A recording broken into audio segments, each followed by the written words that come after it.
Hello बच्चों, कैसे हैं आप सब। मैं आपका अपना टीचर प्रणीत कुमार आप सभी को फिजिक्स पढ़ाऊंगा। आज हम क्लास नाइन्थ के साइंस सब्जेक्ट के चैप्टर मोशन स्टार्ट करने जा रहे हैं। और इस चैप्टर को स्टार्ट करने से पहले मैं आपको बता दूं कि हम सिर्फ और सिर्फ एनसीईआरटी को ही फॉलो नहीं करेंगे। एनसीईआरटी के सिलेबस को कम्प्लीटली एनालिसिस डिस्क्राइब किया जाएगा और उसके बाद हम लोग बहुत सारे न्यूमेरिकल्स भी सॉल्व करेंगे, जिसके वजह से क्लास नाइन्थ के लेवल पे आप किसी भी तरीके का कम्पिटिटिव एग्ज़ाम देना चाहें तो आपसे उसके क्वेश्चंस इजीली सॉल्व हो जाएं। सो निश्चिंत रहिए, आप एक अच्छे प्लेटफॉर्म पे आए हुए हैं। चलिए शुरू करते हैं चैप्टर मोशन। उसमें हम लोग क्या क्या देखेंगे वो बता दे आपको। पहले पहले हम थोड़ा इंट्रोडक्शन जानेंगे, फिर रेस्ट एंड मोशन के बारे में डिटेल एनालिसिस करेंगे, फिर स्केलर एंड वेक्टर क्वांटिटीज़ क्या होता है इसके बारे में बेसिक जानेंगे, फिर उसके बाद से पोजीशन, डिस्टेंस एंड डिस्प्लेसमेंट क्या होता है ये डिस्कस करेंगे, फिर उसके बाद से स्पीड क्या होता है ये डिस्कस करेंगे। स्पीड के बाद टॉपिक कौन सी आती है, वेलोसिटी। वेलोसिटी के बाद एक्सेलरेशन, एक्सेलरेशन के बाद इक्वेशंस ऑफ मोशन, और फिर उसके बाद से ग्राफ का एनालिसिस करेंगे। और सर्कुलर मोशन में बहुत छोटा सा पोर्शन दिया हुआ है क्लास नाइन्थ में, उसको हम लोग स्टडी करेंगे। साथ ही साथ उसको और बेहतर कैसे समझ सकते हैं इसके बारे में भी जानेंगे। ठीक है, तो चलिए शुरू करते हैं चैप्टर। इंट्रोडक्शन में हम लोग क्या जानेंगे, जैसे मान लो सपोज करो कि सुबह सुबह आप लोग स्कूल के लिए निकलते हो। तो जैसे स्कूल जाने के लिए आप घर से बाहर निकलते हो तो आपकी नज़र घर के आसपास के शॉप पे पड़ती है जो एक जगह पर फिक्स है। फिर आपकी नज़र रास्ते पर आती हुई बसेस, कार पे जाती हैं जो मूव कर रही होती हैं। फिर आप देखते होंगे कि रास्ते के किनारे पर कोई बैठा हुआ है। फिर आपको दिखाई देता होगा कि बच्चे ग्राउंड में खेल रहे हैं। हवा चल रही है तो जिसके वजह से पेड़ भी क्या हो रहा है, उसके पत्ते भी क्या है, मोशन में है, मूव कर रहे हैं। एवरीथिंग आप जो देखते हैं मोशन में या रेस्ट में, उसी के बारे में डिटेल एनालिसिस हमें करना है इस चैप्टर में। तो इंट्रोडक्शन में बेसिक बस इतना ही। फिर उसके बाद से जो हम लोग डिस्कस करेंगे वो यहाँ से स्टार्ट करेंगे, रेस्ट एंड मोशन से। तो चलिए, तो हम लोग स्टार्ट करते हैं अपना टॉपिक रेस्ट।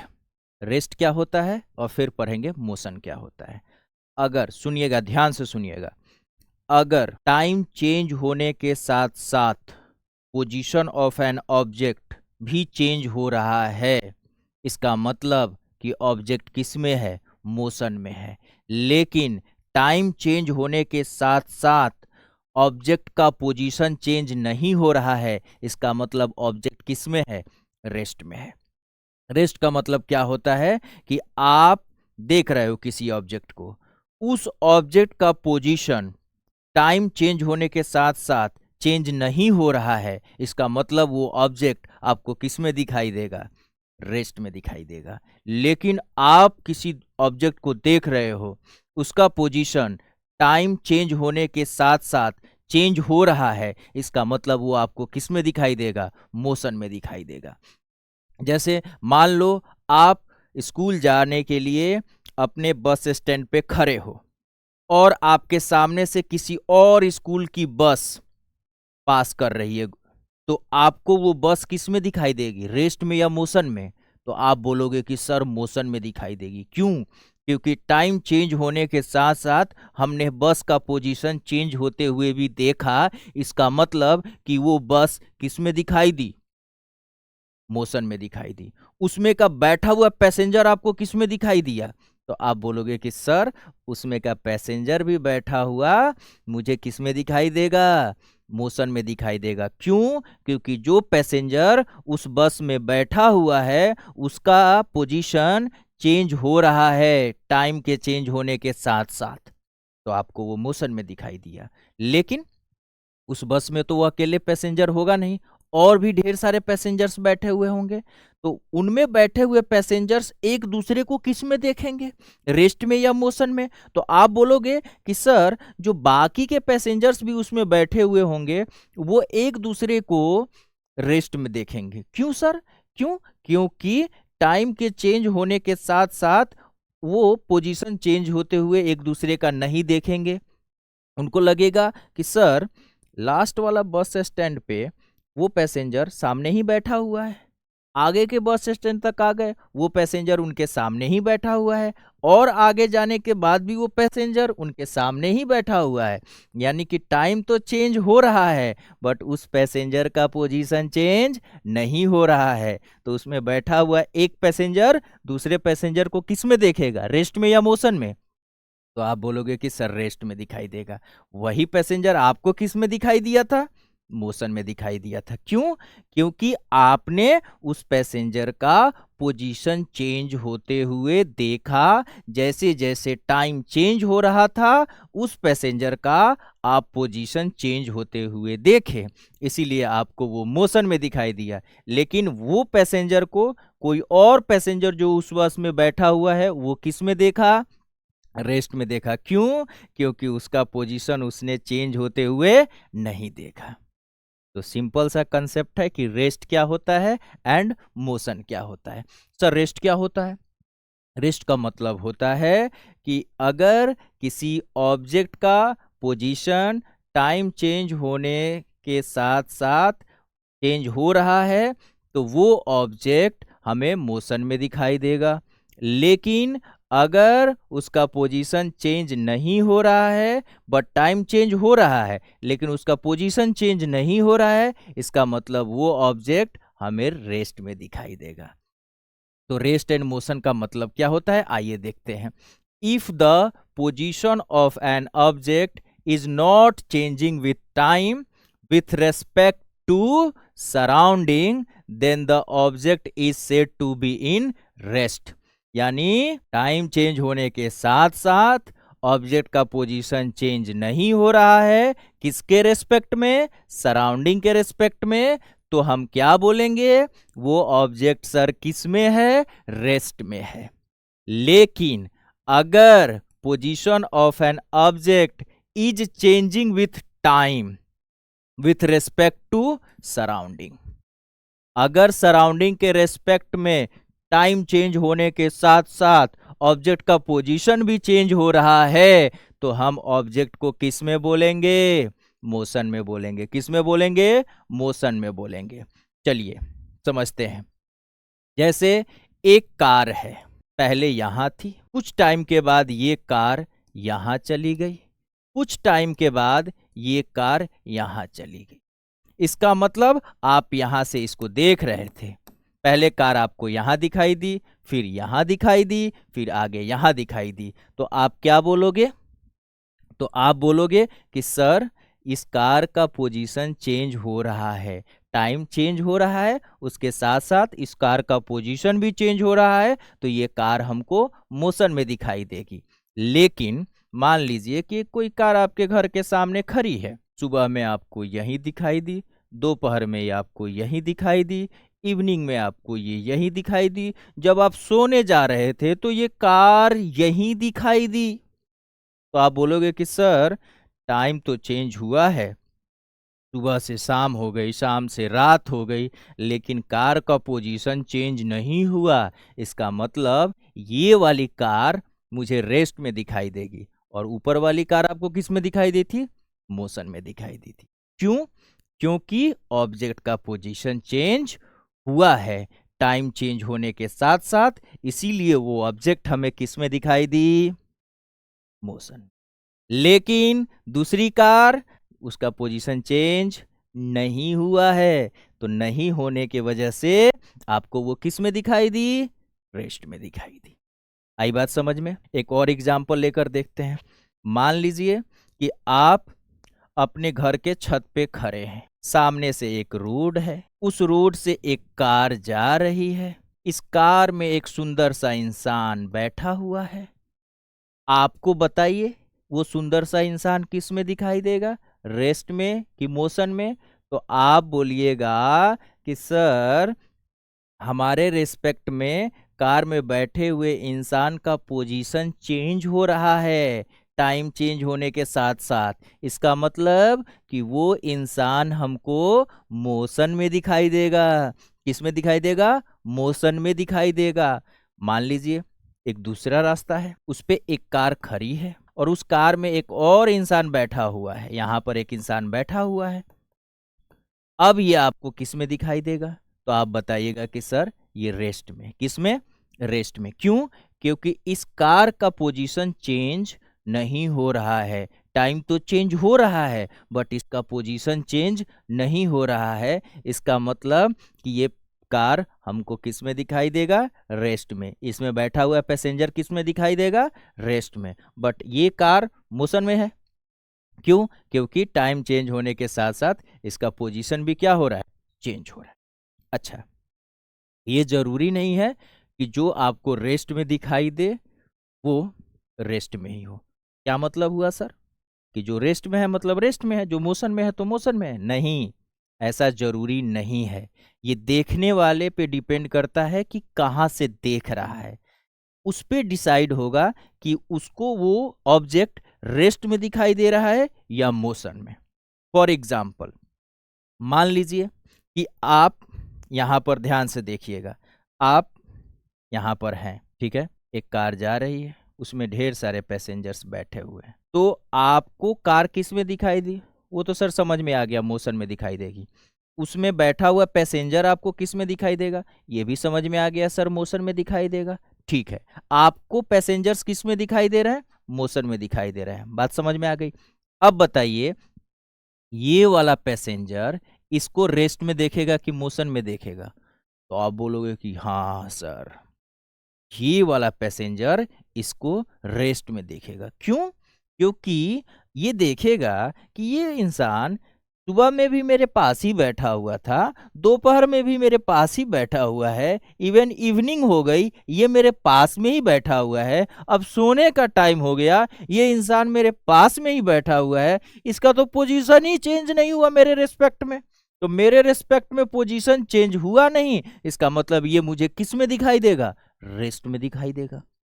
किस में दिखाई देगा? रेस्ट में दिखाई देगा।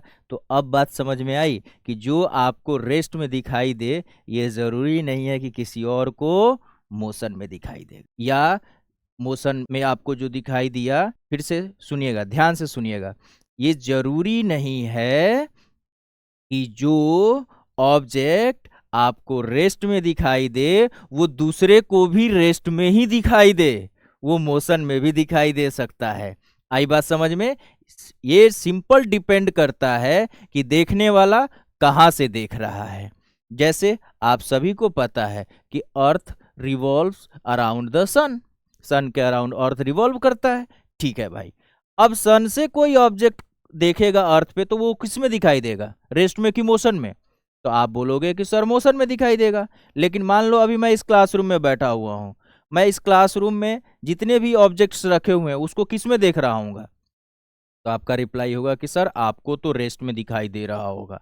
ठीक है, लेकिन यही सारे ऑब्जेक्ट्स जब सन से देखा जाएगा तो किस में दिखाई देगा? बताइए। तो आप बोलोगे कि सर जो अर्थ है वो सन के चारों तरफ रिवॉल्व करती है। ठीक है, तो अर्थ किस में है? सन के रेस्पेक्ट में, मोशन में है। तो अर्थ पे जितने भी ऑब्जेक्ट्स होंगे, जितने भी ऑब्जेक्ट्स होंगे अर्थ पे, वो सन से किस में दिखाई देंगे? मोशन में दिखाई देंगे। आई बात समझ में? Yes sir. तो आप बोलोगे कि सर इसका मतलब क्या हुआ कि rest and motion are relative concept? तो definitely yes, rest and motion are relative. ये जरूरी नहीं है कि एक ऑब्जेक्ट जो आपको रेस्ट में दिखाई दे वो दूसरे को भी रेस्ट में दिखाई दे, या जो ऑब्जेक्ट आपको मोशन में दिखाई दे वो दूसरे को भी मोशन में दिखाई दे। वो रेस्ट में भी दिखाई दे सकता है और मोशन में भी दिखाई दे सकता है। देखने वाले पे डिपेंड करता है भाई साहब कि वो कहाँ से देख रहा है और क्या देख रहा है। समझ में आया रेस्ट एंड मोशन का मतलब? यस सर, अच्छे से समझ में आ गया। अब बढ़ते हैं आगे। एक क्वेश्चन है कि what is the state of a person sitting in a moving बस with respect to a person standing at the bus stand and why? फिर ये क्वेश्चन को समझिए। आप बस स्टैंड पे खड़े हैं। हाँ सर खड़ा हूँ। आपके सामने एक मूविंग बस दिखाई दी। आप बताइए उसमें बैठा हुआ पैसेंजर आपको किस में दिखाई देगा? तो सर अभी आपने सिखाया था कि वो मुझे मोशन में दिखाई देगा। क्यों? क्योंकि जो पर्सन उस बस में बैठा हुआ है उसका पोजीशन टाइम चेंज होने के साथ साथ चेंज हो रहा है तो वो किस में दिखाई देगा? मोशन में दिखाई देगा। आई बात समझ में? ठीक है। For the person standing at the bus stand, the person who is inside the moving bus is in motion as the position of person inside the bus is changing with time with respect to him। आई बात समझ में? किस में दिखाई देगा? Motion में दिखाई देगा। चलिए अब थोड़ा सा हम लोग आगे बढ़ते हैं रेस्ट एंड मोशन समझने के बाद। पहली बात किसकी करेंगे? स्केलर क्वांटिटी की। फिर किसकी करेंगे? Vector quantity. स्केलर क्वांटिटी क्या होता है? ऐसा क्वांटिटी जिसके पास सिर्फ और सिर्फ मैग्नीट्यूड हो उसको क्या बोलते हैं? Scalar quantity. मतलब उसके पास डायरेक्शन नहीं होगा, सिर्फ और सिर्फ मैग्नीट्यूड होगा। मैग्नीट्यूड मतलब सर, मैग्नीट्यूड का मतलब हुआ न्यूमेरिकल वैल्यू। क्या हुआ मैग्नीट्यूड का मतलब? Numerical value. फॉर एग्जाम्पल आपसे मैं पूछूं कि आज कितना रनिंग किए हो तो आप बोलोगे 2 किलोमीटर। आज आप कितना दूर चले हो तो आप बोलोगे 10 किलोमीटर। आपसे पूछा जाए कि कितना स्पीड से आप मार्केट गए थे तो 20 मीटर पर सेकेंड। आपसे पूछा जाए कि आपकी बाइक की स्पीड क्या रही थी तो आप बोलोगे 30 किलोमीटर पर आवर। आपसे पूछा जाए कि आप कितना लेंथ ट्रेवल किए हो तो 10 मीटर। यानी कि ये सब आप सिर्फ और सिर्फ न्यूमेरिकल वैल्यू बता रहे हो, इसमें कहीं भी डायरेक्शन मेंशन नहीं कर रहे हो। इसका मतलब आप किसकी बात कर रहे हो? स्केलर क्वांटिटी की। किसकी बात कर रहे हो? स्केलर क्वांटिटी की। लेकिन सर अगर मैं मैग्नीट्यूड के साथ साथ डायरेक्शन भी बता दूं तो किसकी बात हो जाएगी? तब हो जाएगी वेक्टर क्वांटिटी की। तब बात किसकी हो जाएगी? वेक्टर क्वांटिटी की। अगर मैं पूछूं कितना रनिंग किए हो तो आप बोलोगे 10 किलोमीटर इन साउथ डायरेक्शन। आपसे पूछा जाएगा कि आपकी स्पीड क्या थी तो 10 metre per second in north direction, 10 metre per second in upward direction, 10 metre per second in downward direction. यानी इसका मतलब ये हुआ कि आप न्यूमेरिकल वैल्यू यानी मैग्नीट्यूड बता तो रहे हो, साथ ही साथ आप डायरेक्शन भी मेंशन कर रहे हो। इसका मतलब ये हुआ कि आप वेक्टर क्वांटिटी की बात कर रहे हो। 100 न्यूटन फोर्स लगा दिया सर, किधर लगाया? पुश किया कि पुल किया? तो आपने मेंशन किया है कि पुश किया है कि पुल किया है। इसका मतलब आपने डायरेक्शन बताया है। तो फोर्स कैसा क्वांटिटी हो गया? Vector quantity. ऐसा क्वांटिटी हो गया वेक्टर क्वांटिटी। यानी मैग्नीट्यूड के साथ साथ डायरेक्शन भी अगर आपने मेंशन कर दिया तो वो हो गया vector quantity. 10 metre per second in upward direction, direction भी मेंशन हो गया। 10 metre per second in downward direction, direction भी मेंशन हो गया। तो वो कैसा क्वांटिटी हो गया? वेक्टर क्वांटिटी हो। क्लियर हो गया स्केलर क्वांटिटी क्या होता है, वेक्टर क्वांटिटी क्या होता है। अब हम बात करेंगे डिस्टेंस। डिस्टेंस क्या होता है? डिस्टेंस का मतलब होता है the actual path covered by an object during its motion is called distance. आप कितना लेंथ ट्रैवल किए हो वो सारे के सारे क्या होंगे? डिस्टेंस हो जाएंगे। जैसे ए से बी जाने में जिस रास्ते को आपने सेलेक्ट किया है उस रास्ते का जो लेंथ होगा वही क्या होगा? आपका डिस्टेंस होगा। यानी लेट्स सपोज कि आप अपने घर से अपने स्कूल जा रहे हैं और घर से स्कूल जाने में आपने ये वाला रास्ता सेलेक्ट किया, तो इस रास्ते का जितना भी लेंथ होगा वही आपका क्या हो जाएगा? डिस्टेंस हो जाएगा।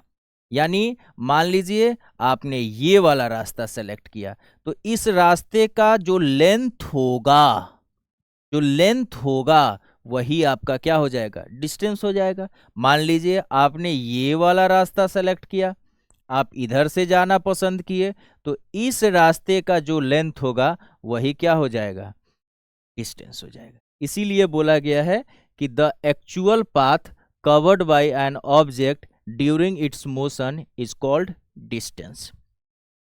सर डिस्टेंस का यूनिट यानी डिस्टेंस को मेजर किस में करते हैं, तो डिस्टेंस का जो स्टैंडर्ड यूनिट होता है वो होता है मीटर। डिस्टेंस को किस में मेजर करते हैं, मीटर में। ओके सर डिस्टेंस कैसा क्वांटिटी होता है, तो आप लोग बोलोगे कि सर डिस्टेंस जो है वो स्केलर क्वांटिटी है। क्यों है, क्योंकि अगर आपसे कोई पूछता है कि कितना दूर है तो आप बोलते हो 10 किलोमीटर, कितना पास है तो 5 किलोमीटर। आप इसमें डायरेक्शन मेंशन नहीं करते हो, इसीलिए ये क्या है सर, स्केलर क्वांटिटी है। अब स्केलर क्वांटिटी है तो इसके पास सिर्फ और सिर्फ क्या होगा, मैग्नीट्यूड होगा। इसके पास कोई डायरेक्शन नहीं होगा, यानी इसके पास कोई दिशा नहीं होगी। हम्म, जो स्केलर होता है उसके पास कोई दिशा नहीं होती है, दिशा चली गई है। ठीक है, और distance can not be negative. Sir distance कभी भी निगेटिव नहीं हो सकता है। जैसे मान लो आप सुबह गए सब्जी खरीदने के लिए सब्जी मार्केट, तो आपने कुछ ना कुछ तो लेंथ ट्रेवल तो किया ना, कवर तो किया ना, यानी कि डिस्टेंस कभी भी निगेटिव नहीं हो सकता है, लेंथ कभी निगेटिव हो ही नहीं सकता है।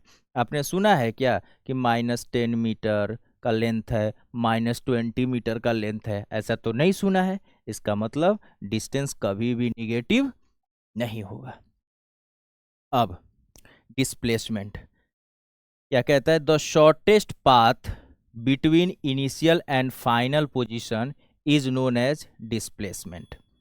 चलिए आपको कहीं से कहीं जाना है, मतलब आपको अपने घर से अपने दोस्त के घर पार्टी में जाना है, तो ये बात तो क्लियर है कि आपके घर से आपके दोस्त के घर जाने के लिए ढेर सारे रास्ते होंगे। हाँ सर रास्ता ढेर सारा होगा। ये भी क्लियर है कि आपका घर इनिशियल पोजीशन होगा और आपका दोस्त का घर जहां आपको जाना है वो आपका क्या होगा, फाइनल पोजीशन होगा। ठीक है सर, यहां तक तो समझ में आ गया। तो आपके घर से दोस्त के घर, आपके घर से दोस्त के घर जाने के लिए ढेर सारे रास्ते हैं। ठीक है सर, समझ में आ गया। ये हमारा इनिशियल पोजीशन होगा, ये हमारा क्या होगा, फाइनल पोजीशन होगा। इनमें जो सबसे छोटा वाला पाथ होगा, इनमें जो सबसे छोटा वाला पाथ होगा उसी को हम लोग क्या कंसीडर करेंगे, डिस्प्लेसमेंट कंसीडर करेंगे। क्या करेंगे, कंसीडर डिस्प्लेसमेंट कंसीडर करेंगे। यानी कि जो डिस्प्लेसमेंट होता है वो इनिशियल एंड फाइनल पोजीशन के बीच का जो सबसे छोटा वाला पाथ होगा उसी को हम लोग क्या बोलेंगे, डिस्प्लेसमेंट बोलेंगे। डिस्प्लेसमेंट का स्टैंडर्ड यूनिट वही होता है जो डिस्टेंस का होता है, मीटर। डिस्टेंस हो या डिस्प्लेसमेंट हो, एक तरह का लेंथ ही होता है, तो उसका भी ऐसा यूनिट क्या होगा, मीटर होगा। बट डिस्प्लेसमेंट क्या होता है, वेक्टर क्वांटिटी होता है। डिस्प्लेसमेंट क्या होता है, वेक्टर क्वांटिटी होता है, यानी कि इसमें मैग्नीट्यूड के साथ साथ डायरेक्शन भी मेंशन हो जाएगा। जैसे 20 किलोमीटर इन नॉर्थ डायरेक्शन, 30 किलोमीटर इन साउथ डायरेक्शन, 10 किलोमीटर इन अपवर्ड डायरेक्शन, 20 किलोमीटर इन नॉर्थ डायरेक्शन। तो ऐसे जब अगर आप डायरेक्शन मेंशन कर दोगे तो वो वेक्टर क्वांटिटी हो जाता है। तो डिस्प्लेसमेंट भी क्या होता है, एक तरह का वेक्टर क्वांटिटी होता है। अच्छा सर, वेक्टर क्वांटिटी होता है तो क्या होगा, इसके पास मैग्नीट्यूड भी होगा और डायरेक्शन भी होगा, मैग्नीट्यूड भी होगा और डायरेक्शन भी होगा। Sir displacement can be negative and zero, हाँ निगेटिव भी हो सकता है, जीरो भी हो सकता है। डिस्प्लेसमेंट जो है का मतलब है चेंज इन पोजीशन, मतलब final position minus initial position. चलिए समझते हैं क्या जीरो कैसे हो सकता है। मान लीजिए ये आपका घर हुआ, आप गए यहाँ पर सब्जी खरीदने के लिए, आप गए सब्जी खरीदा और सब्जी खरीद कर वापस अपने घर आ गए। तो सर इनिशियल पोजीशन मेरा घर हुआ और फाइनल पोजीशन भी क्या हुआ, मेरा घर हुआ। तो इनिशियल और फाइनल पोजीशन के बीच का सबसे छोटा वाला पाथ क्या हो जाएगा सर, वो तो 0 हो जाएगा, क्योंकि इनिशियल पोजीशन भी वही हो गया और फाइनल पोजीशन भी वही हो गया। इसका मतलब कि हमारा डिस्प्लेसमेंट क्या हो गया, 0 हो गया। क्यों सर, क्योंकि डिस्प्लेसमेंट इज इक्वल टू, आपने बताया है, चेंज इन पोजीशन। क्या बताया है, change in position. Initial position मेरा घर था और फाइनल पोजीशन भी क्या है, मेरा घर है। इसका मतलब कि यहाँ पर डिस्प्लेसमेंट क्या हो गया, 0 हो गया। एक और भी तरीका है, जैसे मान लो कि आपके घर से सब्जी का शॉप 10 मीटर पे है, तो आप गए 10 मीटर और आए वापस 10 मीटर, यानी कि जितना गए उतना आप वापस आए। तो अगर जाने वाला पॉजिटिव है तो आने वाला क्या हो जाएगा, निगेटिव हो जाएगा। तो इन दोनों को ऐड करेंगे तो भी हमारा क्या हो जाएगा, 0 हो जाएगा। तो समझ में आया कि डिस्प्लेसमेंट 0 कैसे होगा। अब देखिए एक चीज़ और समझाता हूँ आपको, ध्यान से सुनिएगा, समझने की कोशिश करिएगा। ये है हमारा वाई एक्सिस और ये हमारा है एक्स एक्सिस, और ये जो दोनों एक दूसरे को इंटरसेक्ट करते हैं उसको क्या बोलते हैं, ओरिजिन। अब मान लीजिए कोई ऑब्जेक्ट है एक्स एक्सिस पे जा रहा है, तो ओ से ए पर पहुंचा, तो सर ए का कोऑर्डिनेट क्या होगा, 10,0। फिर ए से उसी पाथ पे रिटर्न होकर कहाँ पहुंचा है, बी पर पहुंचा है, और बी का कोऑर्डिनेट है -20,0। तो अब हमको बताना है कि डिस्प्लेसमेंट क्या होता है। तो डिस्प्लेसमेंट चेंज इन पोजीशन, तो आपका इनिशियल पोजीशन क्या था सर, ओरिजिन था 0,0, और फाइनल पोजीशन हमारा क्या हो गया, बी। तो मोशन किधर हुआ है, एक्स एक्सिस के तरफ हुआ है। तो एक्स एक्सिस के तरफ हुआ है तो इनिशियल पोजीशन है हमारा 0 और फाइनल पोजीशन क्या है, -20। तो -20 -0 तो क्या हो गया, -20 मीटर, यानी कि डिस्प्लेसमेंट यहाँ पर क्या हुआ, निगेटिव हुआ। डिस्प्लेसमेंट क्या हुआ यहाँ पर, निगेटिव हुआ। ओके, हाँ या ना, यस सर। अब चलिए हम लोग कुछ न्यूमेरिकल्स करते हैं। पहला न्यूमेरिकल ये है कि a person travels along the path OAB as shown in the figure given below, calculate the distance and displacement travelled by the person. Sir distance कहाँ से चलना शुरू किया है सर, ओ से कहाँ गया है, ए पर गया है, और फिर ए से कहाँ गया है, बी पे गया है, यानी कि उसने टोटल कितना डिस्टेंस ट्रेवल किया एक्चुअल में, तो 4 meter plus 3 meter, that is 7 meter. लेकिन सर डिस्प्लेसमेंट के लिए तो आपने बताया था, क्या बताया था, कि इनिशियल और फाइनल पोजीशन के बीच का जो सबसे छोटा वाला पाथ होगा वही आपका क्या होगा, डिस्प्लेसमेंट होगा। तो सर इनिशियल तो हमारा ये है और फाइनल हमारा ये है, तो इसके बीच का जो सबसे छोटा वाला पाथ है वो तो यही है, A B he, O B ही है। सर इनिशियल हमारा क्या है, ओ है, और फाइनल क्या है, बी है। तो ओ से बी जाने का सबसे छोटा वाला पाथ ये हुआ। तो सर अब तो ये एक राइट एंगल ट्रायंगल बन गया, जिसका ये परपेंडिकुलर है, ये बेस है और ये हाइपोटेनस है। तो डिस्प्लेसमेंट तो सर ओबी होगा, यानी कि ये hypotenuse of right angle triangle. तो देखिए ये कितना हो जाएगा, 4 का स्क्वायर प्लस 3 का स्क्वायर। तो 4 का स्क्वायर कितना हो जाएगा, 16, और 3 का स्क्वायर 9, यानी 16 प्लस 9 कितना, तो सर 25, और 25 का स्क्वायर रूट कितना होता है, 5। तो डिस्प्लेसमेंट कितना हो गया, 5 मीटर। ओके, डिस्टेंस कितना हुआ, OA प्लस AB, तो OA कितना, 4 मीटर, AB कितना, 3 मीटर, तो 4 प्लस 3 कितना हो गया, 7 हो गया। डिस्प्लेसमेंट सबसे छोटा पाथ क्या हुआ, ओबी। ओबी क्या है, इस ट्रायंगल का हाइपोटेनस है। तो कैसे निकलता है, तो बेस का स्क्वायर और परपेंडिकुलर का स्क्वायर का सम लेकर रूट लगा देंगे। तो 4 का स्क्वायर प्लस 3 का स्क्वायर, 4 का स्क्वायर कितना, 16, 3 का स्क्वायर कितना, 9, तो 16 + 9 कितना हो गया, √25। 25 का स्क्वायर रूट कितना हो गया, 5 मीटर। ठीक है सर, समझ में आ गया। अब देखिए सेकंड क्वेश्चन देखते हैं। A person walks along a semi circular path from A to B as shown in the figure given below. आपको बताना है डिस्टेंस एंड डिस्प्लेसमेंट। सर ये सेमी सर्कुलर पाथ है, कैसा गया है ऑब्जेक्ट, सेमी सर्कुलर पाथ पे गया है। कहां से कहां गया है, ए से बी गया है। अब सेमी सर्कुलर पाथ कहां से कहां गया है, ए से बी, तो सर जो डिस्टेंस होगा ना वो हो जाएगा pi into r. Pi into r, क्यों सर, क्योंकि अगर हम कंप्लीट एक सर्कल पर घूमते हैं तो टोटल लेंथ जो कवर करते हैं सर्कल का पेरीमीटर यानी सरकमफ्रेंस कितना, 2 पाई आर। पूरा कंप्लीट एक सर्कल घूमेंगे तो उतना लेंथ ट्रेवल करते हैं, कितना, 2 पाई आर। तो अभी तो हम आधा ही घूमे हैं, तो आधा घूमे हैं तो कितना हुआ, पाई इंटू आर। लेकिन सर डिस्प्लेसमेंट बताना है आपको। डिस्प्लेसमेंट आपका इनिशियल पोजीशन क्या है, ओ ए, और फाइनल पोजीशन क्या है, बी। तो इनिशियल एंड फाइनल पोजीशन के बीच का जो सबसे छोटा वाला पाथ सर वो तो डायमीटर ही होगा। तो डायमीटर का वैल्यू कितना होता है, ट्वाइस ऑफ रेडियस, यानी कि यहां पर डिस्प्लेसमेंट कितना हो गया, 2r, और डिस्टेंस कितना हो गया, पाई आर।